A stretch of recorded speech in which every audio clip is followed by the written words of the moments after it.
All right, part two. It's time to get the drill, the saw, and the router. Here we go. Here's a quick time lapse of me just drilling out the holes on either side for the electrical harnesses.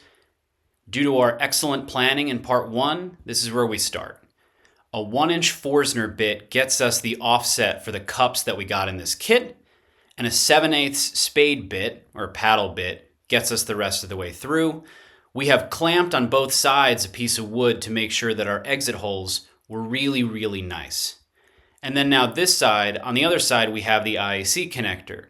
And so what you're seeing here is a bit of jigsaw work for the side with the IAC connector.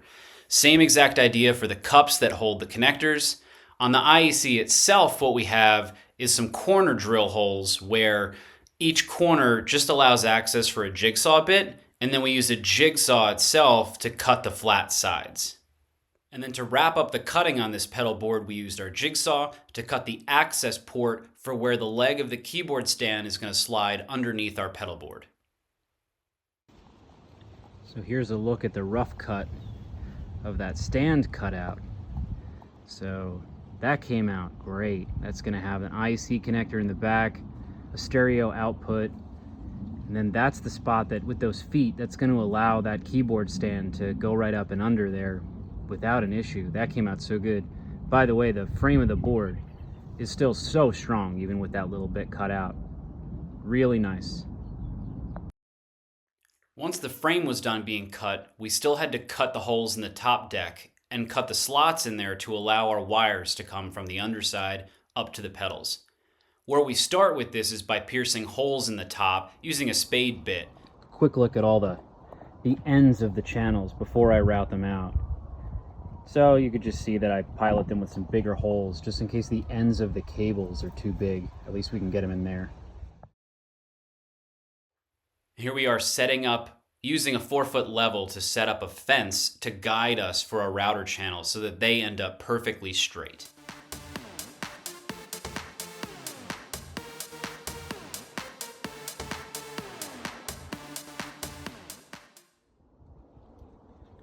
Put an eyelet at the end.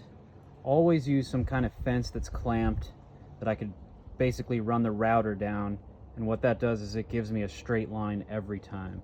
This is one pass, then offset a little bit and pass again, only because I don't have a 5/8 bit, so I'm using a 1/2-inch bit to get me a 5/8 channel.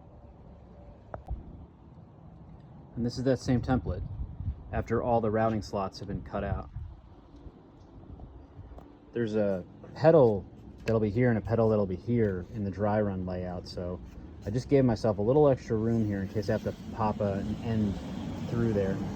But we'll see. So far so good.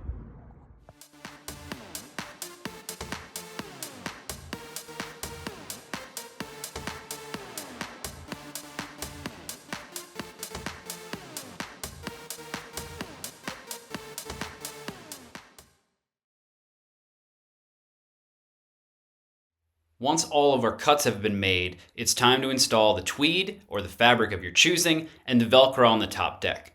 This is a very easy process of using some contact cement, allowing it to dry to the touch on both sides, and then following the specific directions, and I'll provide a link below, for the TWEED or fabric installation on these pedal board kits. I always refer to their videos.